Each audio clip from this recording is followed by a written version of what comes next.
everybody, I am Deepika from LearnoHub, a free learning platform where you can study physics, chemistry, maths, biology absolutely for free only at learnohub.com.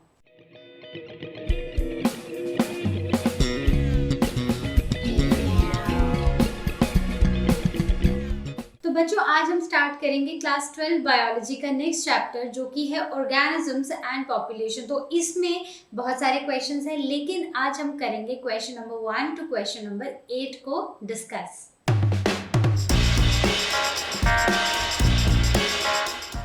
Question number 1, how is diapause different from hibernation. तो diapause hibernation से कैसे different है? तो अगर हम डायापॉज की बात करें तो there is a pause, right. तो एक ऐसी स्टेज है जब किसी ऑर्गेनिज्म की डेवलपमेंट में एक छोटा सा पॉज लग जाता है। क्यों लगता है? क्योंकि जो कंडीशंस होती हैं, जो एनवायरमेंटल कंडीशंस होती हैं, वो फेवरेबल नहीं होती हैं, वो उसकी ग्रोथ को सपोर्ट नहीं कर पाती हैं। So it is a stage of suspended development under unfavourable conditions. वहीं पर अगर हम हाइबरनेशन की बात करें तो हमने दो तरह की स्लीप्स पढ़ी है, एक पढ़ी है समर स्लीप, एक पढ़ी है विंटर स्लीप। तो जो हाइबरनेशन होती है वो विंटर स्लीप होती है। इसमें जो ऑर्गेनिज्म होता है वो विंटर्स के टाइम जो है वो एकदम डीप स्लीप में चला जाता है, डॉर्मेंट स्टेज में चला जाता है। So this is winter sleep, right. और डायापॉज और हाइबरनेशन में जो मेन फर्क है वो ये है कि अगर हम डायापॉज की बात करें ना, तो ये साल के किसी भी टाइम पर हो सकता है, गर्मियों में, सर्दियों में, बरसात में, कभी भी देखने को मिल सकती है ये स्टेज। लेकिन हाइबरनेशन जो है वो विंटर्स में ही देखने को मिलती है। फॉर एग्जाम्पल, डायापॉज में है zooplanktons in lake and ponds, and bear hibernation में bear goes to sleep in winters। तो bear क्या करते हैं? they go to sleep in winters क्योंकि उनको ठंडी बिल्कुल अच्छी नहीं लगती, तो वो आराम से एक जगह पर जाके सो जाते हैं लंबे टाइम के लिए, ठीक है। वो डॉर्मेंट स्टेज, इनएक्टिव हो जाते हैं उस टाइम पर। Question number 2, if a marine fish is placed in freshwater aquarium, will the fish be able to survive? Why or why not?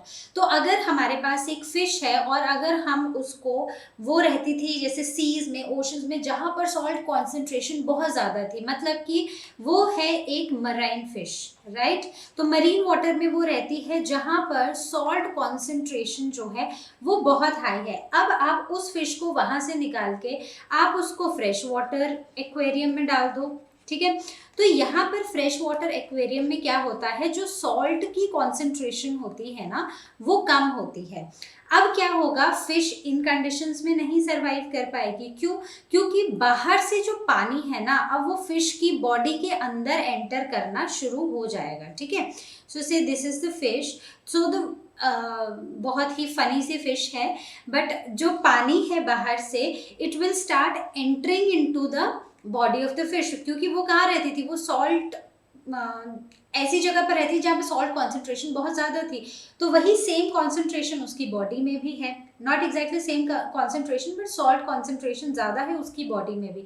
तो अब बाहर का जो सॉल्यूशन होगा वो हाइपोटोनिक हो जाएगा, और इसकी वजह से फिर ऑस्मोसिस के थ्रू जो पानी है वो इसकी बॉडी में एंटर करना शुरू कर जाएगा। जब पानी अंदर एंटर करेगा तो जो फिश है उसकी बॉडी स्वेल करने लग जाएगी, और फाइनली जो उसके प्रोसेसेस हैं, जो उसकी बॉडी के प्रोसेसेस हैं, they will not function properly, और इस वजह से स्वेल होके वो जो फिश है वो मर जाएगी, and the body functions will not work properly, right. इसीलिए वो मर जाएगी।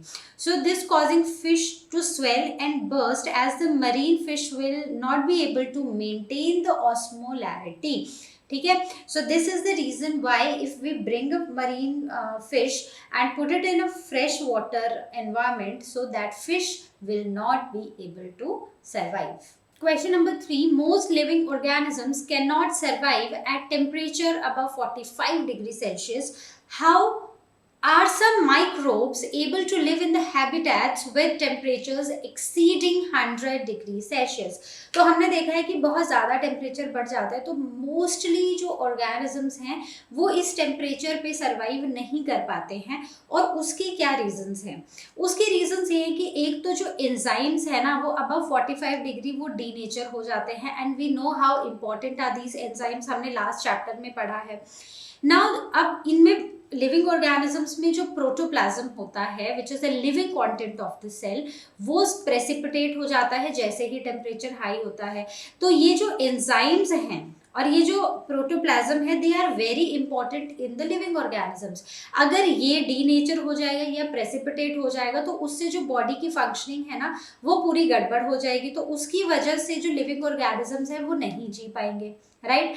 लेकिन कुछ बैक्टीरिया ऐसे देखे गए हैं जो 100 डिग्री सेल्सियस या उससे भी ऊपर वाले टेम्परेचर्स पर रह सकते हैं।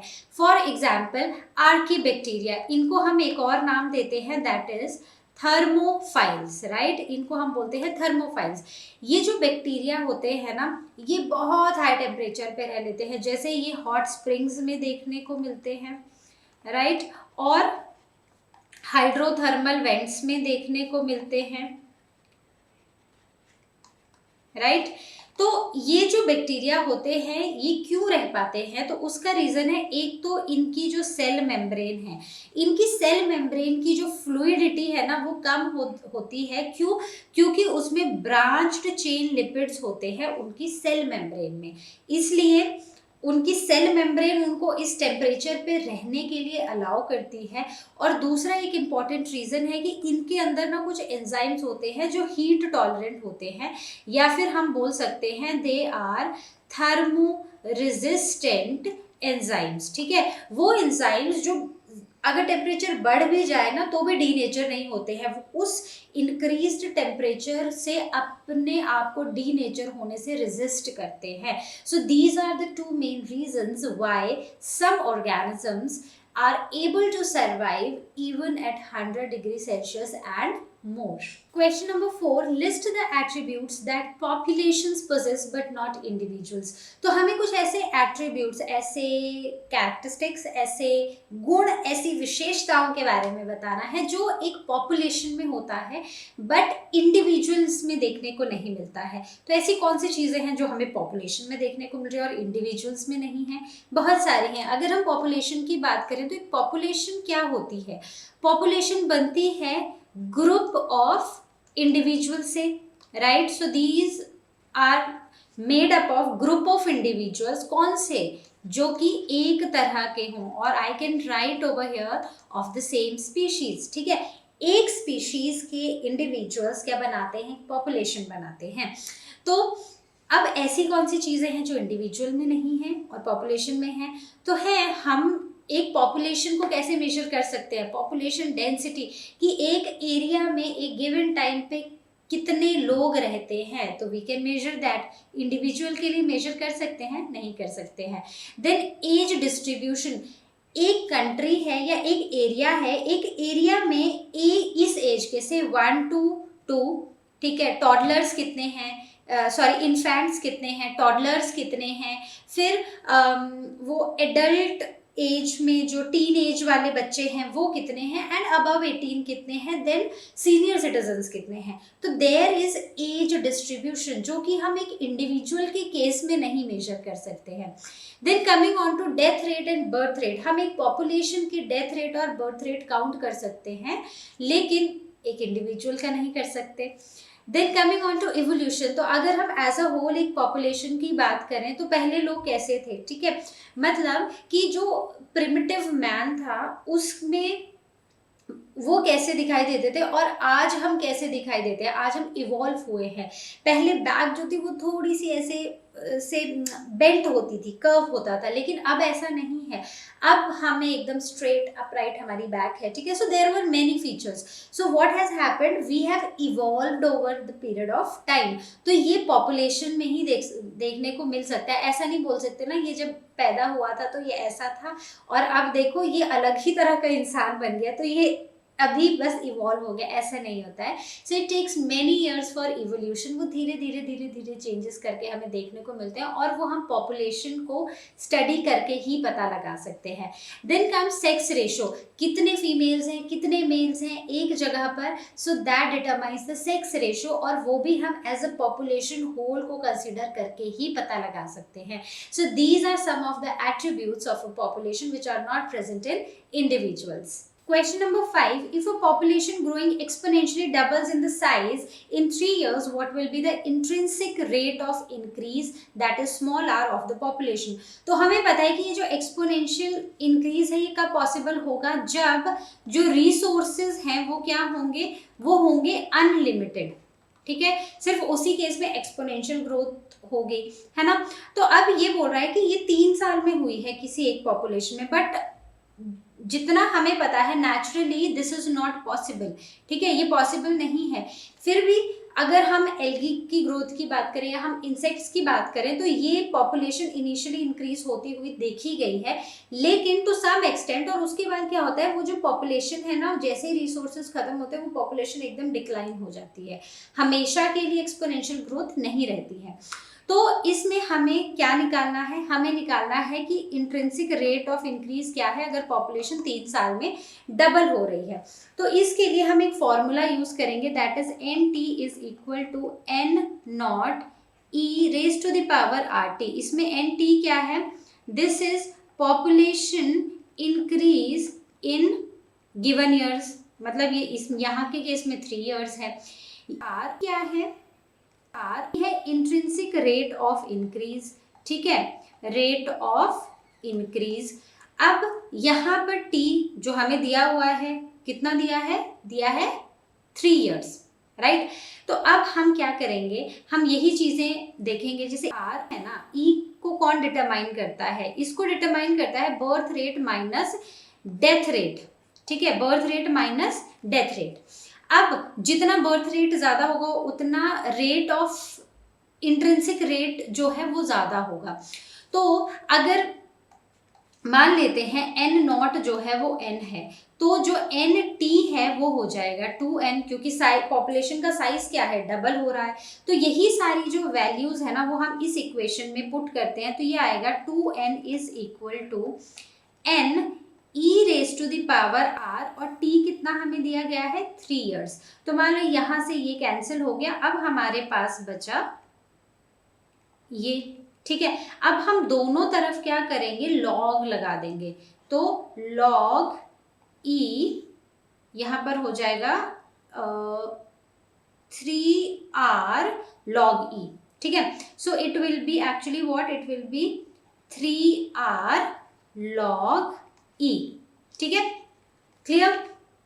अब हमें कुछ कुछ वैल्यूज तो पता है, जैसे हमें log 2 की वैल्यू पता है, और हमें क्या पता है, हमें log 3 की e की वैल्यू पता है, नॉट 3 बट e की वैल्यू पता है। तो चलिए वो वैल्यूज अब पहले यहाँ पर पुट करते हैं। अब जो log 2 है उसकी वैल्यू है 0.301, और यहाँ पर 3r, और log e की वैल्यू हमें कितनी पता है, कितनी होती है, मतलब हमें तो कुछ भी पता हो सकता है बट कितनी होती है, राइट। तो अब हम क्या करेंगे, इसमें जो हमारे पास एक ही वेरिएबल बचा है उसको हम एक साइड पे कर देंगे, और बाकी सारी वैल्यूज को हम एक साइड पर ले आएंगे। तो वो कुछ ऐसा हमें देखने को मिलेगा। अब हम जब इसको सॉल्व करेंगे ना, तो it will come out to be this.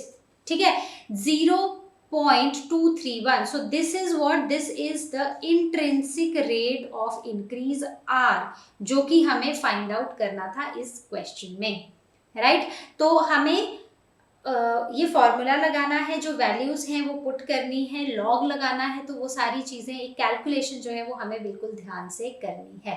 Question number 6, name some important defense mechanisms in plants against herbivory. तो प्लांट्स में कुछ ऐसे इम्पॉर्टेंट डिफेंस मैकेनिज्म्स कौन कौन से होते हैं जो एक प्लांट को किसी हर्बीवोर्स के थ्रू ग्रेज करने से वो रोकते हैं कि उनको कोई हर्बीवोर आके खा ना जाए।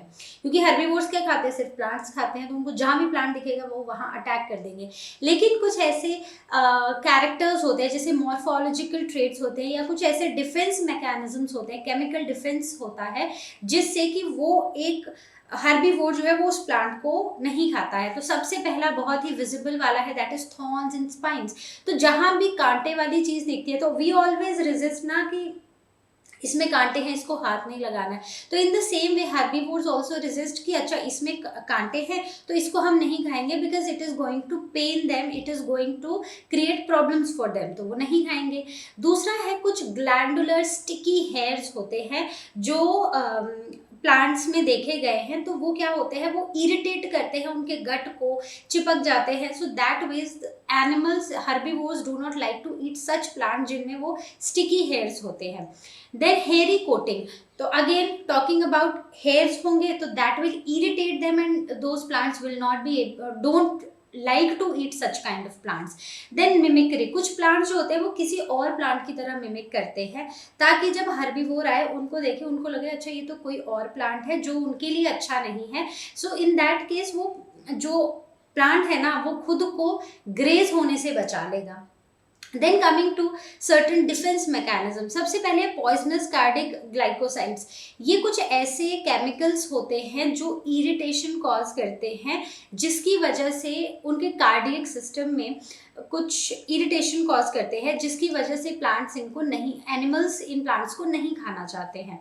Then sometimes when we go near to से कुछ खाने की चीज़ रखी है and you don't know whether what is it, या मान लो खाना खराब हो गया है, राइट। तो क्या होता है कि जैसे ही हम पास में जाते हैं ना तो हमें वो अजीब सी स्मेल आती है, तो we resist from it, we resist eating that particular food. तो उसमें ऐसा होता है कि जो खाना है ना उसको हम नहीं खाएंगे। तो सेम होता है एनिमल्स के केस में। प्लांट्स कुछ ऐसी ऑफेंसिव स्मेल्स प्रोड्यूस करते हैं जो कि एनिमल्स को पसंद नहीं होती हैं, और उस वजह उन्हीं रीजन से एनिमल्स जो हैं वो उन प्लांट्स को नहीं खाते हैं। देन कमिंग ऑन टैनिन्स, तो टैनिन्स फिर से रिलीज किए जाते हैं by plants and they actually are not liked by animals, तो फिर से प्लांट्स बच जाते हैं। देन बिटर टेस्ट, कई बार जो टेस्ट है प्लांट्स का वो ऐसा होता है बिल्कुल कड़वा सा, एंड वो कुछ ऐसा टेस्ट जो कि एनिमल्स हर्बीवोर्स खाना पसंद नहीं करते हैं, तो उसकी वजह से भी ये प्लांट्स बच जाते हैं। देन कमिंग ऑन एल्कलॉइड्स, तो एल्कलॉइड्स एंड टेनिन्स तो कुछ ऐसे केमिकल्स जो हैं वो प्लांट्स रिलीज करते हैं जो एनिमल्स खाना नहीं पसंद करते हैं, and they are able to prevent themselves from herbivores, right? Question number 7. An orchid plant is growing on branch of mango tree. How do you describe this interaction between orchid and the mango tree? ठीक है, तो जो orchid plant है ना वो mango tree के ऊपर grow करता है। अब क्या करता है वो उसकी सपोर्ट लेता है और उसको शेल्टर मिल जाता है, लेकिन इससे क्या कोई बेनिफिट हो रहा है मैंगो ट्री को? तो नहीं, ना तो उसको हार्म है ना ही उसको बेनिफिट है। तो इस टाइप की इंटरैक्शन को हम बोलते हैं commensalism. So which kind of interaction is there between an orchid plant and a mango tree? So that is commensalism. So orchid plant is getting benefited because it is getting shelter, but mango tree has no harm, no benefit from by the presence of this orchid plant. Okay, question number 8. What is the ecological principle behind the biological control method of managing with the pest insects? तो predation जो है वो एक natural method है जो हमारे paste insects को control करता है। कैसे करता है?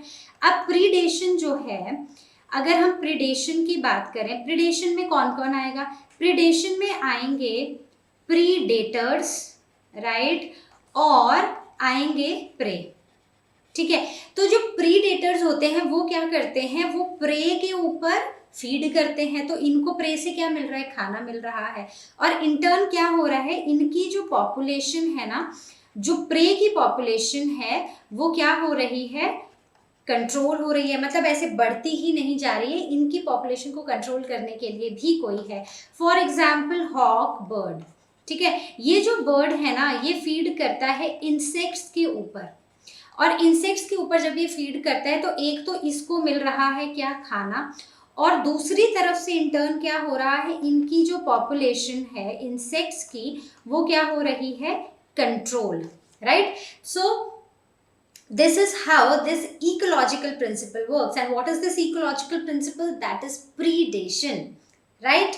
Simple to understand. वैसे ही जैसे कि यह गैम्ब्यूजिया फिश है वो प्रे करती है मस्कीटो के लार्वा पे, तो इससे क्या होता है कि जो मस्कीटो की पॉपुलेशन है लार्वा स्टेज पे ही हम उसको मार देंगे तो मस्कीटो की पॉपुलेशन ऑब्वियसली क्या होगी, कंट्रोल होगी। तो इस तरह जो इंसेक्ट्स हैं उनकी पॉपुलेशन को कंट्रोल किया जाता है with the natural method that is predation. तो आई होप जितने भी क्वेश्चंस आज हमने डिस्कस किए हैं वो आपको हुए होंगे एकदम क्रिस्टल क्लियर। तो अब हम मिलेंगे अपने नेक्स्ट वीडियो में जिसमें हम बचे हुए क्वेश्चंस को डिस्कस करेंगे। और तब तक जैसा कि आप जानते हैं लर्नो हब फ्री है पर बेस्ट है।